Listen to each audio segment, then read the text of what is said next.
Well, Leanor, it's great to have you on the show. It's been forever since we talked. I think the last time we talked was about the last 5 Iron album that came out, and now we get to talk about the Fast Feeling. So welcome back to the show. Thanks for having me back. Yeah, absolutely. Of course, I feel like I've talked to you since then because I listened to your interview on Mark Solomon's The Never Was podcast, and so I feel like I've had kind of some gaps filled, but oh, yeah. I know that not everyone knows all of that information, so I may retread a little bit of that, but ultimately, that sounds good. How have things been going for you in the past, 2 years since we talked? It's awesome. I mean, I never thought that I'd be singing for an album, singing lead. I never thought that I'd be a singer, but it's been amazing to find out that I can do it, and it's been fascinating to find out that other guys in 5 Iron wanted to make a band. So, yeah, a little bit of background from the Fast Feeling. I was writing melodies on these songs that Scott Kerr had written for 5 Iron. They were going to be 5 Iron songs. I'd kind of played around with some of the melody ideas on voice memo and sent them to Scott, and he really liked them for 5 Iron songs, again, like templates for Reese. And he sent me a message, a text, just saying, why don't you come try to record some of these tomorrow? He has a little home studio.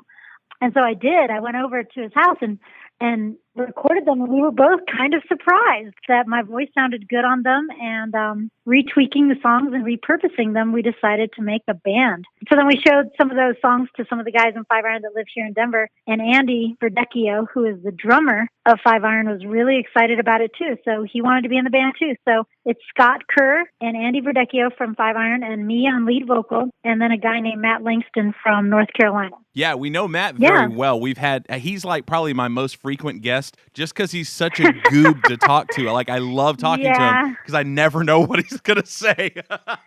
Yeah, so Matt's in Eleventyseven. He's in Eleventyseven and the Jellyrox. And he's also a musical producer. And so he flew out to Denver and produced me as far as the vocals go. Scott did some of the songs and Matt did some of the songs because I'd never recorded vocals ever. I don't even know how to sing really. So I had a lot to learn. But luckily, Matt and Scott were super, super easygoing, and Matt has a lot of useful tools on how to teach me how to sing. And so I think I'm really happy with the album. We finally just got it out maybe about a month ago. Sweet. Now, I'm going to say this and just know this isn't meant to be any sort of judgment either in positive or negative. This is just sheer observation.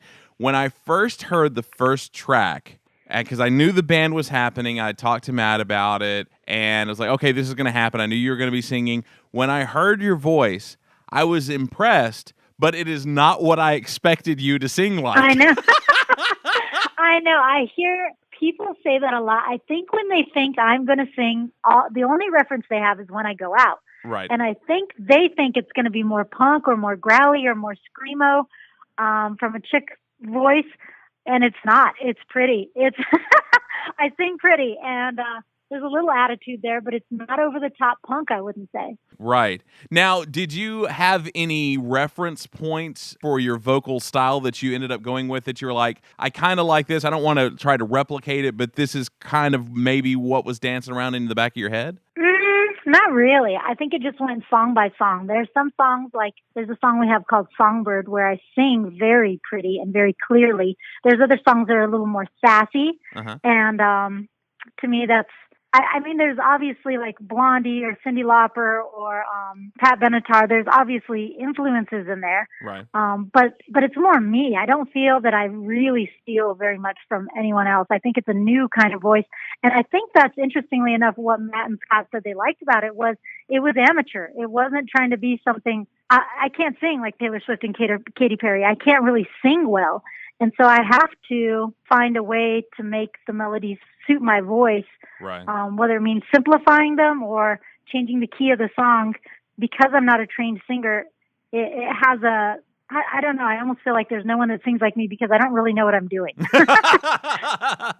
Well, and that's funny. That reminds me of a statement that a friend of mine who now plays country music, which it weirds me out to no end, but at the time he was a big fan of the band Nirvana, and he played guitar as well. And he goes, it's funny because Kurt Cobain was not a great guitar player, but he knew how to write so that he was playing to the best that he would ever play. So he wrote songs that that showed off what he could do, even though he couldn't do a whole heaping lot.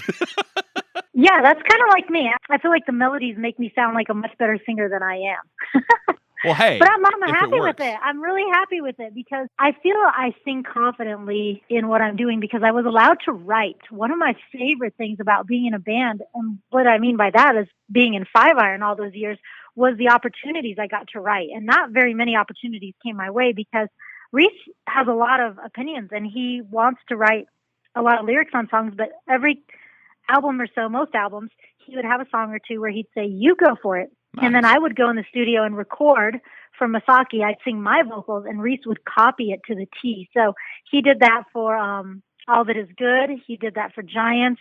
A lot of the melodies on Cannonball, something like Laughter.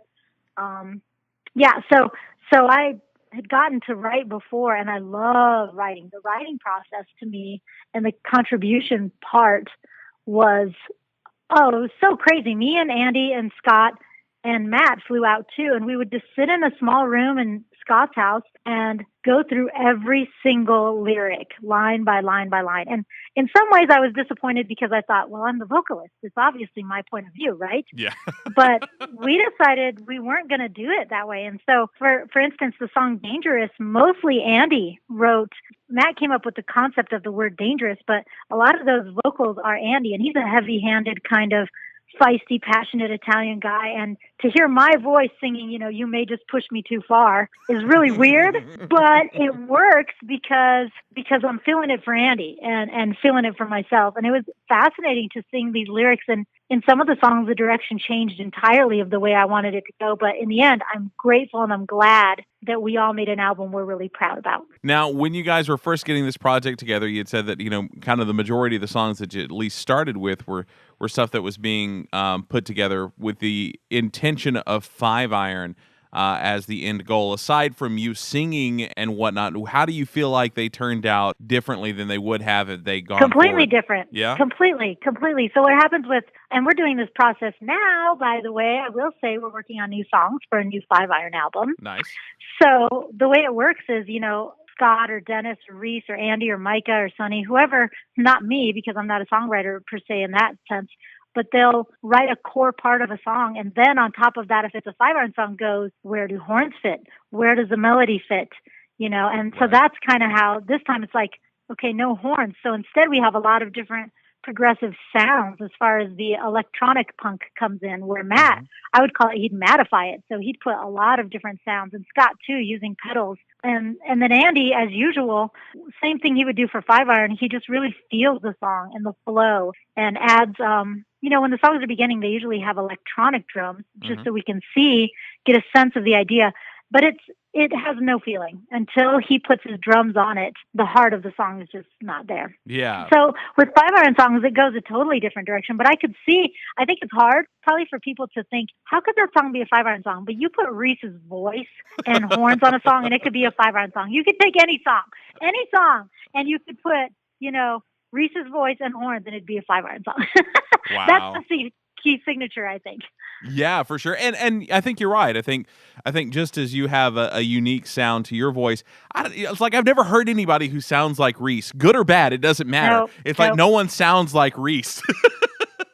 Yeah, and he sang on a Showbread song, and it was fascinating for people because there was this thread saying, I love this song. I know it's Reese. I can't find it. It's not Brave Saint and it's not Five Iron, but it's Reese. Yeah. And I just think people are drawn to it has an emotional, I would say it's an emotional honesty and a humility as much as I hate the guy. I love Reese very much, but I think he wears his heart on his sleeve. Yeah. And I think people can hear that in his voice. Yeah. Yeah, for sure. For sure. Now that the record is out, I know that there are a couple of things on the horizon, and that you guys are getting some vinyl pressed, and so people can pick that up if they're in a vinyl aficionado and they want to get it on the wax and everything. But as opposed from that, what do you see on the horizon for the Fast Feeling going from here? Well, I have to keep going with musical lessons. I need to get better as far as singing goes. So we have to figure out how our songs are going to translate live. We have to figure out. We wrote all these songs for the studio, which is fun, but at the same time, they have to be able to be performed. And so the trick is going to be taking the time for Scott and Matt, honestly, to take the time to translate those songs and the parts of what can we play, what's going to be synthesizer, what's going to be guitar, what's going to be what's going to happen live and then create our live show. And that's going to be a whole new project. And I'm super excited, but it's kind of on pause right now because, like I said, Scott's been busy working on new 5-iron songs too. Right. So as always, there's only so many hours in the day, and children and spouses and real jobs, which I don't mind. I like my real job. So I think it's cool though. I think it's cool that, I'm never in a rush. I never feel this, we got to get the album out this year. We got to tour this year. We got to do. I'm 40. I'm in no hurry. It's just, if you would have told me, when I was 18, when I tried to be in a horrible punk rock band, I tried to sing. If you would have told me that at 40 my album would finally come out, I'd be like, man, that's too late. But it's not too late. It's actually perfect. It's perfect timing. Yeah, for sure. Now, I know that you guys probably had a maybe slightly more laid-back relationship with your label back when you guys were on 5 Minute Walk than I think, the average label experience. But how do you feel like, this process of getting the Fast Feeling album out and being able to take your time, how do you feel like that has benefited you guys as a band?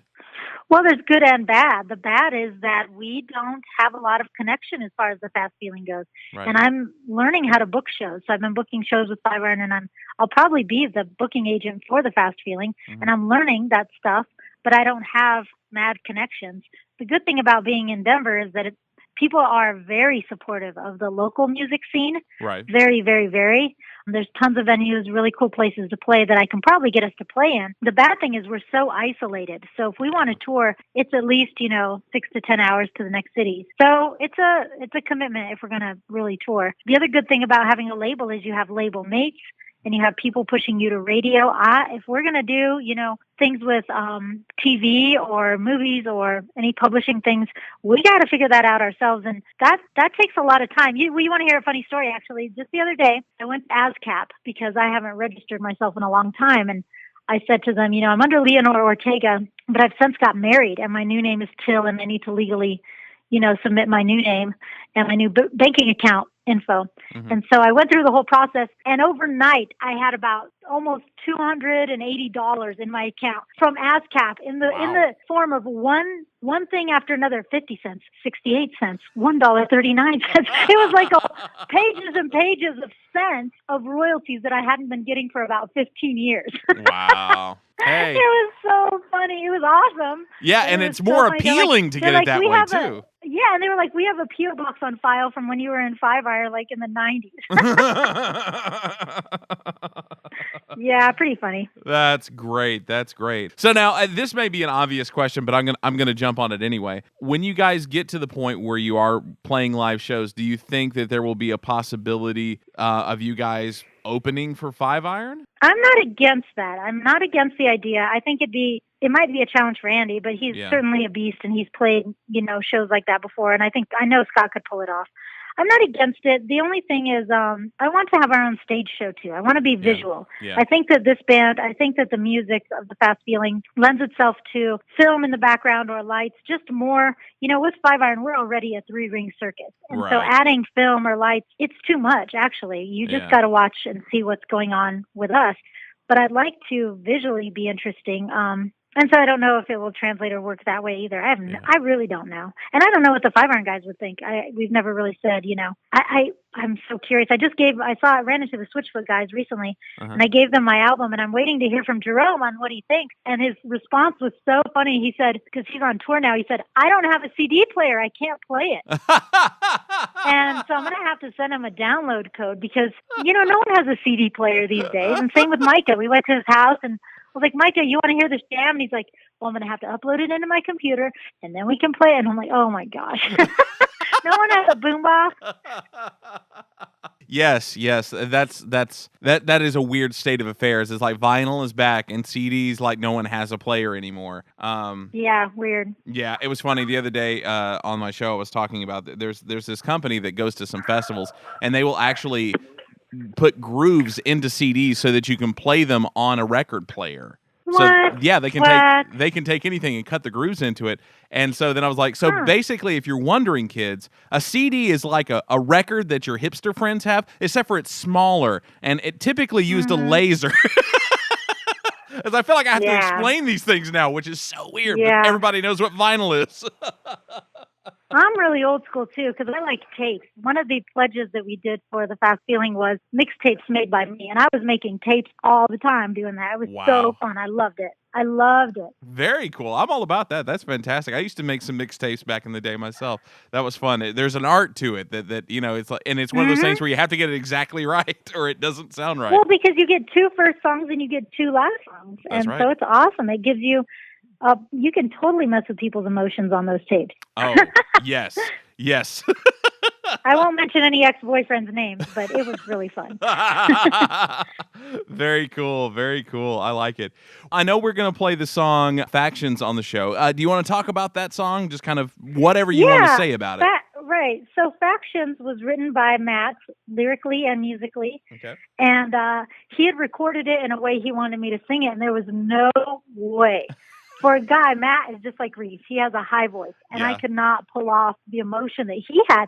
So I had to do it really laid back. Yeah. My version is more laid back vocally, but I think it's powerful. And the lyrics are talking about, essentially, we used to, I guess 9 months ago, we would say the media was lying to us. Now we can just say, government officials are. Yeah. But essentially, you have to keep your eyes open. You have to keep your eyes and your ears open because the messages that we're getting, the almighty dollar is king in our current state of affairs. And it's sad to say, but people die because of the dollar. People are abused because of the dollar. People are lied to because of the dollar.